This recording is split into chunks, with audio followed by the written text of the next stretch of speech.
एगिड arc में गोरोसियस के power level देखने के बाद ये बात कंफर्म है कि एल्बाफ आर्क लूफी और बाकी स्ट्रॉ हैट्स का पावर अप आर्क होने वाला है। एगिड आर्क में पांचों गोरोसियस के इंसेन पावर लेवल्स को हम देख चुके हैं, जिसमें अपने इंटरमीडिएट फॉर्म में वो हाफ ह्यूमंस हाफ डीमंस और फुल फॉर्म में एक कंप्लीट डेविल बन जाते हैं। वही लूफी अभी तक सिर्फ अपने इंटरमीडिएट फॉर्म यानी कि गियर 5 तक ही पहुंच पाया है, और इतनी पावर काफी नहीं है गोरोसेस इंक्लूडिंग फिगरलैंड गार्लिंग एंड इमूसामा को कलेक्टिवली हराने के लिए, क्योंकि हम जानते हैं कि वर्ल्ड गवर्नमेंट के अलावा ब्लैक बियर्ड भी लूफी के अगेंस्ट खड़ा होने वाला है।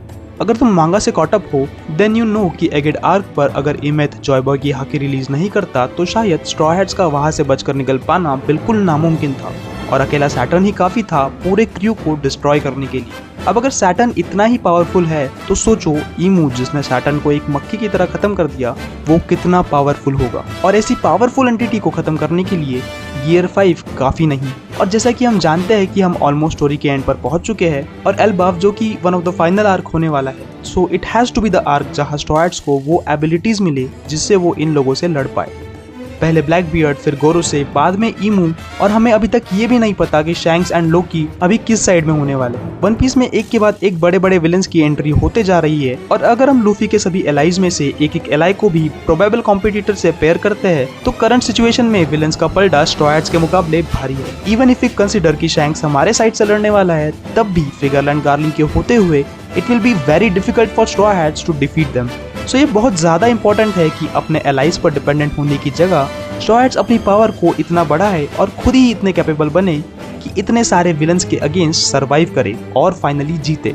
सो चलो यार एक एक करके देखते हैं कि सभी स्ट्रॉ हैट्स का फ्यूचर पावर अप क्या होने वाला है। अगर तुम्हें किसी स्पेसिफिक मेंबर का पावर अप जानना है तो तुम टाइम स्टैम्प का यूज करके वहां डायरेक्ट जंप कर सकते हो। सो शुरू करते हैं गॉड उसॉप के साथ। अब तक की स्टोरी में उसॉप एक वीक कैरेक्टर है, पर अब जब हम एल्बाफ आर्क पर पहुंच चुके हैं और जिस तरह से ओडा ने एल्बाफ को उसॉप के लिए हाइप अप किया है, and considering the fact that he is the son of the best sniper in the world Yasopp, we can definitely expect a power up for him in this arc. Usopp की observation skills तो हम पहले ड्रेसरोसा और film red में देख चुके हैं, बस जरूरत है थोड़े से करेज की, जो कि मोस्ट प्रोबेबली हमें एल्बाफ पर ही देखने को मिलने वाला है। इसके अलावा we can see a major power up in his observation haki and his sniping skills.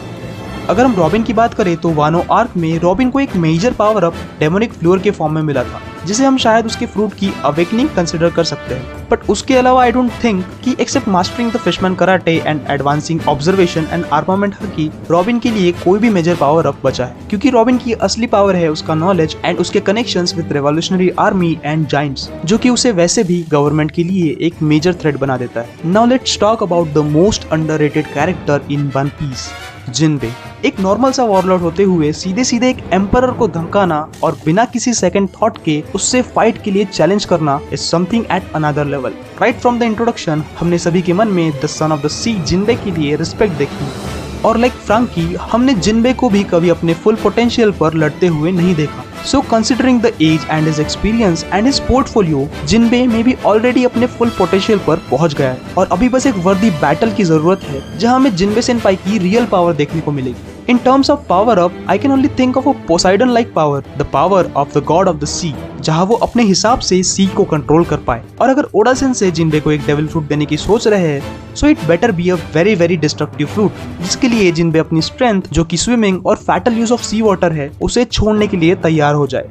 अब अगर मेरी बात मानो तो अपने सीट बेल्ट बांध लो, क्योंकि it will be a very amazing and a decisive moment to witness as an anime fan, जहां एक कैरेक्टर अपने कैप्टन के टारगेट को अचीव करने के लिए अपने स्ट्रेंथ और अपने लाइवलीहुड को सैक्रिफाइस करने वाला है। If we talk about our beloved pet,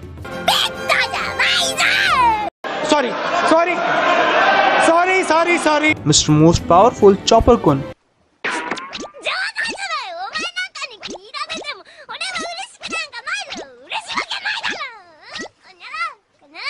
so Chopper can get a power up जिसमें वो अपने जाइंट फॉर्म को एक्टिवेट कर पाए विदाउट टेकिंग रंबल बॉल्स, और उस फॉर्म में लंबे समय तक सरवाइव कर पाए। हमें पता है कि चॉपर के पास इमेंस फिजिकल पावर है and the only thing remaining is advance armament hockey, और चॉपर रेडी हो जाएगा फाइनल वॉर के लिए। आफ्टर ऑल जहाँ जोरो और सांजी जैसे साइड कैरेक्टर्स ऑलरेडी प्रेजेंट हो, हम किसी और कैरेक्टर के लिए एक मेजर पावर अप एक्सपेक्ट नहीं कर सकते। अब जब हम चॉपर और गॉड उसॉप की बात कर चुके हैं, सो वीक ट्रायो में सिर्फ एक मेंबर बचता है, दैट इज नामी। ज़्यूस के आने के बाद नामी को एक सिग्निफिकेंट पावर अप मिल चुका है, so we can expect Nami to somewhat be able to mimic Big Mom. जिसमें नामी को ज़ीरोस को अपने फुल पोटेंशियल पर यूज करना सीखना होगा। उसके साथ एडवांस ऑब्जर्वेशन हाकी जो कि उसके navigation skill and fighting skills को और बेहतर बनाएगी, जिससे नामी will be ready for the final war. नामी के बाद बात करते हैं सोल किंग। भाई अगर कोई मुझे बैडनेस की डेफिनेशन लिखने को बोले तो मैं उसमें along with Jinbe and Franky Brook को जरूर लिखूंगा।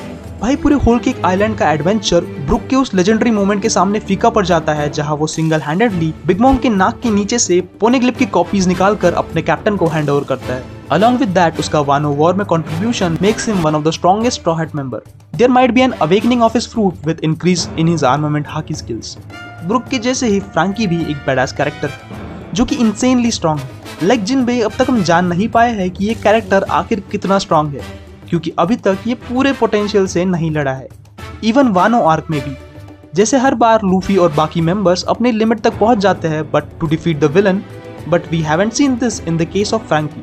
And along with Vegapunk on their side, he might get more weapons on his attack list. इसके साथ अगर आर्मामेंट हाकी मिल जाए तब भाई साहब क्या कहने। सांजी की अगर हम बात करें तो मुझे लगता है सांजी के साथ समवॉट मोमोनोसुके जैसा एक मोमेंट हो सकता है जहां मोमो को एक फेल्ड एक्सपेरिमेंट कंसिडर किया जा रहा था and he turned out to be a monster. उसी तरह सांजी को भी राइट फ्रॉम द बर्थ एक फेल्ड जर्मा एक्सपेरिमेंट कंसिडर किया जा रहा है। And it may turn out during another battle like Wano or maybe power up in Elbaf, he might realize his real genetic potential and turn out to be a superhuman. And अगर जर्मा के इस बुड्ढे को अकल आ जाती है तो Sanji might be leading the whole जर्मा army in the final arc. सुपरह्यूमन की बात तो हम कर चुके हैं, पर अब बात करते हैं द सुपर डीमन की, ज़ोरो। कंसिडरिंग ज़ोरो एक सडन पावर अप मिलना can only be in the form of supreme blade, क्योंकि फिजिकली और मेंटली तो ज़ोरो अपने आप ही सीरीज के साथ ग्रो हो रहा है। He might be getting a supreme blade जिसे वो यूज करे गांधी जी के against and become the 1v1 competitor of him and other strong characters. Other than that हमने देखा है कि वानो आर्क में एक सुप्रीम ब्लेड मिलने के बाद Zoro till the end of the Wano war Shusui को यूज करने के लिए स्ट्रगल कर रहा था, और वानो के लोगों के थ्रू उससे वो स्वॉर्ड वापस मांगने के बाद ज़ोरो का वो स्वॉर्ड लूज करना might be a way of Oda sensei to tell us that Zoro एक सुप्रीम ब्लेड को यूज करने के लिए अभी पूरी तरह से रेडी नहीं हुआ है। फाइनली अब बात करते हैं the captains of straw hat and a grand fleet of more than 5000 pirates.